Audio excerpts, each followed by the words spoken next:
નજર કરીએ સુપરફાસ્ટ સમાચાર પર।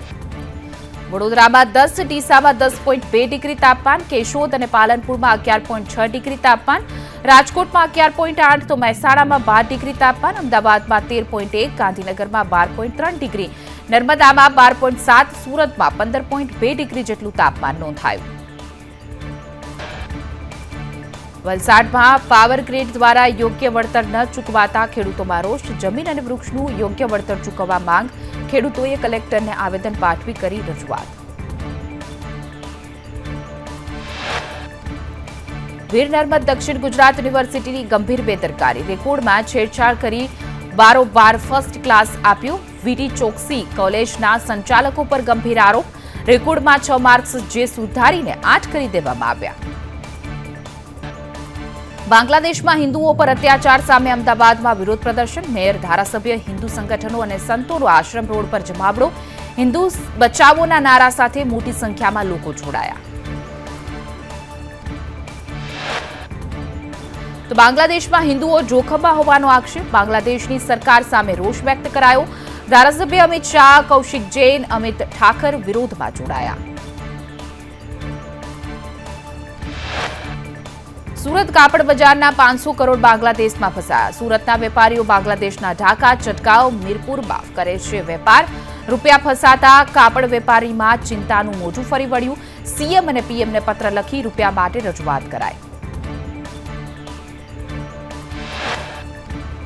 રાજકોટમાં મનપાની ફાળવણીમાં અભાવે 3300 આવાસ ખંડેર બન્યા છે, નવા બનેલા આવાસની ફાળવણી જ કરવામાં આવી નથી।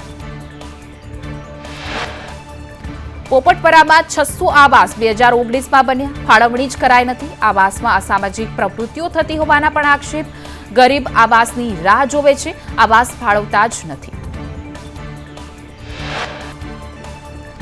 રાજકોટમાં પીજીવીસીએલના કર્મચારીઓના સામૂહિક ઊંઘવા મુદ્દે કાર્યવાહી કરાઈ, નાઇટ સુપરવાઇઝર ભરત પટેલની હકાલપટ્ટી, કસ્ટમર કેર સેન્ટરમાં ટેબલ ખુરશી પર ઊંઘતા હતા, પ્રાથમિક તપાસમાં એજન્સીના કર્મચારીઓની બેદરકારી।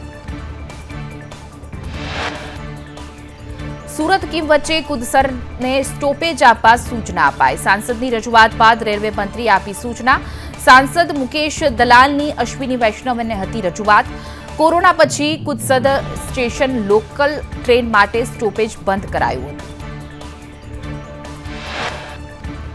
ખ્યાતિકાંડમાં ડોક્ટર પ્રશાંતની પૂછપરછમાં ઘટસ્ફોટ થયા, વધુ એન્જિયોપ્લાસ્ટી કરવા દબાણ કરતા હોવાનો ખુલાસો થયો, કાર્તિક પટેલ, ચિરાગ રાહુલ દબાણ કરતા હોવાનું પણ ખુલ્યું, પરિજનોના હોબાળા બાદ રાજપૂતે તબીબોને ધમકાવ્યા હતા।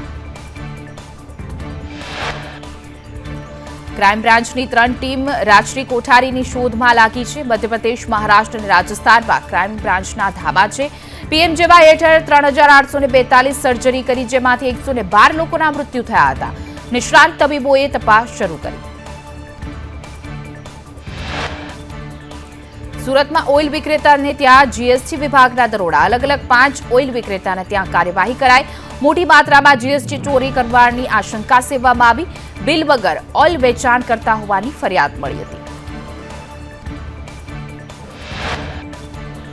રાજકોટ સિવિલમાં વાની દવાનો ન મળતી હોવાનો દર્દીઓનો આક્ષેપ છે, સિવિલ તંત્રની બેદરકારીથી દર્દીઓ દવા માટે પરેશાન છે, સિવિલમાં દવા ન મળતા બહારથી દવા લેવા દર્દીઓ મજબૂર।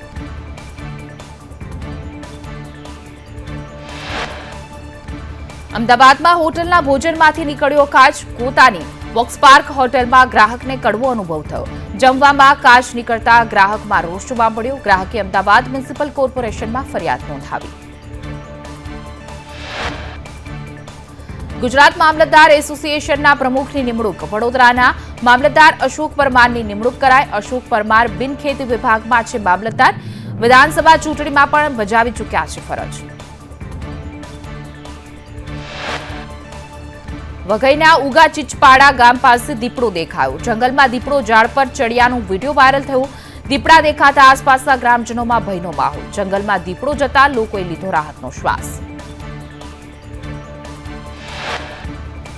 મોરબી જિલ્લામાં 208 પોલીસ કર્મચારીઓની બદલી, એસએમસીના 2 દરોડા બાદ પોલીસ કર્મચારીઓની બદલી કરાઈ, મોટા પાયે પોલીસ કર્મચારીઓની બદલીથી ખળભળાટ। ભ્રષ્ટાચારને લઈને સીએમ ભૂપેન્દ્ર પટેલનું નિવેદન, કહ્યું કે હક બહારનું મેળવવા માટે ભ્રષ્ટાચારને પોષે છે. ભ્રષ્ટાચાર સામે લડાઈ લડવામાં પાછા ન પડશો. ગૃહ રાજ્યમંત્રી હર્ષ સંઘવીએ મુખ્યમંત્રીના કર્યા વખાણ. રાજકોટમાં 2000ની નોટનો વાયરલ થયો વિડીયો. સંચાલકે કમિશનર લાઈને નોટ બદલાવી આપતા હોવાનો કર્યો છે સ્વીકાર. સંચાલકે વધુમાં કહ્યું કે અમે નોટ આરબીઆઈમાં જમા કરાવીએ છીએ. ઊંઝા એપીએમસી ચૂંટણી ભાજપ માટે પ્રતિષ્ઠાનો જંગ. એપીએમસીની ચૂંટણી સમરસ કરવા માટે ભરપૂર પ્રયાસ થઈ રહ્યા છે. મહેસાણા સાંસદ હરિ પટેલની સાથે ગિરીશ રાજગોરના પ્રયાસ. તો કિરીટ પટેલ અને દિનેશ પટેલ બંને જૂથ લડી રહ્યા છે ચૂંટણી.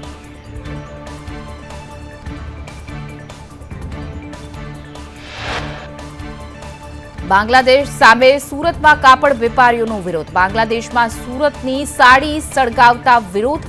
ભારત સાથે વેપાર બંધ કરવા ચીમકી અપાઈ હતી. બાંગ્લાદેશની હરકત સામે કાપડ વેપારીઓમાં રોષ જોવા મળ્યો. બગસરા નગરપાલિકાની મીટિંગ માત્ર 5 થી 7 મિનિટમાં પૂરી થતા વિવાદ સર્જાયો. સવાલ ઉભા થતા પાલિકા પ્રમુખની મનમાની. કહ્યું કે મીટિંગ આવી રીતે જ ચાલશે તેવો ઉડાવ જવાબ આપ્યો. ભાવનગરના વલભીપુરમાં કેનાલમાં ગાબડું. 10 ફૂટ પહોળું ગાબડું પડતા હજારો લીટર પાણીનો વેડફાટ થયો. દાત્રેટિયા ગામેથી પસાર થતી કેનાલમાં ગાબડું પડ્યું. ગાબડું પડતા ખેડૂતોના ખેતરોમાં પાણી ફરી વળ્યા.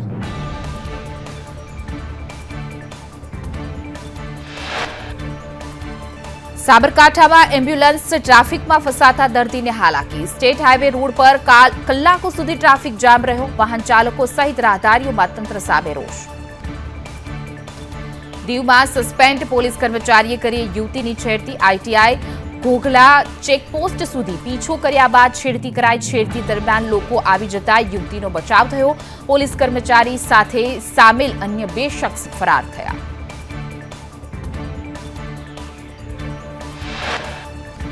લંડનથી અમદાવાદ આવેલા યુવકની હત્યા કરાઈ. અસામાજિક તત્વોએ નિહાર પટેલ પર છરીના ઘા ઝીક્યા. સારવાર દરમિયાન નિહાર પટેલનું મોત થયું.